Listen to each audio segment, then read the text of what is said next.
আসসালামু আলাইকুম ওয়া রাহমাতুল্লাহ। সুপ্রিয় আলোর পথের দর্শক মণ্ডলী, আশা করি মহান আল্লাহ রাব্বুল আলামিনের অশেষ মেহেরবানি ও দয়ায় আপনারা সবাই ভালো আছেন। মৃত্যুশয্যায় সাহাবী খালিদ বিন ওয়ালিদ দুর্বল কণ্ঠে তার স্ত্রীকে বিছানার পাশে বসতে বললেন। খুব প্রয়োজনীয় একটি প্রশ্নের উত্তর জানা যে বাকি রয়ে গেছে। এই সেই মহাবীর খালিদ, যিনি সর্বকালের অন্যতম শ্রেষ্ঠ সেনাপ্রধান, যার নেতৃত্বে মুসলিম বাহিনী ১০০টিরও বেশি যুদ্ধে অংশ নিয়েছে এবং কোনোটিতেই পরাজয় বরণ করেনি। তার রণকৌশল আজও বিভিন্ন দেশের সেনাবাহিনীতে প্রশিক্ষণের সময় পাঠ্য হিসাবে শেখানো হয়। তার নামে মুসলিম দেশগুলোতে আজও অনেক ব্রিগেড, যুদ্ধবিমান ও নৌযানের নামকরণ করা হয়। এই সেই খালিদ বিন ওয়ালিদ, যাকে স্বয়ং রাসূলুল্লাহ সাল্লাল্লাহু আলাইহি ওয়াসাল্লাম সাইফুল্লাহ উপাধি দিয়েছিলেন। এই সাইফুল্লাহ শব্দের অর্থ হল আল্লাহর তরবারি।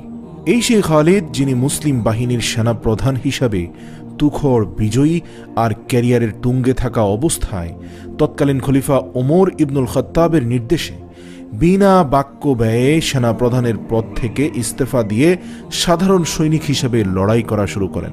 নেতার নেতৃত্ব মানতে হবে, এ তো ইসলামে ভীষণ জোর দিয়ে বলা। নেতার নির্দেশের প্রতি আনুগত্য একজন সত্যিকার বীরের মহত্ব। স্ত্রীকে খালিদ বললেন, প্রিয়তম স্ত্রী, আমি বেশিক্ষণ বাঁচব বলে মনে হচ্ছে না। একটা আফসোস এই বিদায় বেলায় ভীষণ কষ্ট দিচ্ছে। তুমি কি উত্তর দিতে পারো?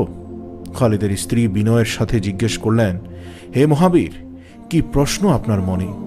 ৫৭ বছর বয়সের খালিদ বললেন, তুমি আমার সারাটা শরীর পরীক্ষা করে দেখো, এমন কোন স্থান কি আমার শরীরে আছে যেখানে শত্রুর তরবারির আঘাত নেই? দীর্ঘক্ষণ পরীক্ষা করে স্ত্রী উত্তর দিলেন, না, আল্লাহর রাস্তায় আপনি এত বেশি যুদ্ধ করেছেন যে শত্রুর আঘাত আপনার সারাটা শরীরেই লেগে আছে। খালিদ বিন ওয়ালিদ দুঃখ নিয়ে বললেন, আল্লাহর কসম, প্রতিটি জেহাদে আমার নিয়ত থাকত আমি যেন এই ময়দানে শত্রুর আঘাতে আল্লাহর রাস্তায় শহীদ হয়ে যাই, আমি যেন শহীদের মর্যাদা পাই। কিন্তু আফসোস, দেখো, আজ যুদ্ধের ময়দানে মৃত্যু না হয়ে আমার মৃত্যু হচ্ছে আমারই বিছানায়। আমায় কি আল্লাহ শহীদদের মাঝে রাখতে চান না? স্বামীর আফসোস দেখে স্ত্রী কিছুক্ষণ মৌন রইলেন। এরপর করলেন সেই বিখ্যাত উক্তি। স্ত্রী বললেন, ইয়া খালিদ বিন ওয়ালিদ, আপনার নাম স্বয়ং রাসূল সাল্লাল্লাহু আলাইহি ওয়াসাল্লাম রেখেছিলেন সাইফুল্লাহ, যার অর্থ স্বয়ং আল্লাহর তরবারি। আচ্ছা বলুন তো, এমন কোন তরবারি কি দুনিয়ার বুকে আছে যেটা আল্লাহর তরবারির মোকাবেলা করতে পারে? তাই তো ময়দানে আপনার মৃত্যু হয়নি, কারণ আল্লাহ তার তরবারি মাটিতে লুটিয়ে যেতে দেননি। ভীষণ খুশি হলেন খালিদ বিন ওয়ালিদ স্ত্রীর এই উত্তরে।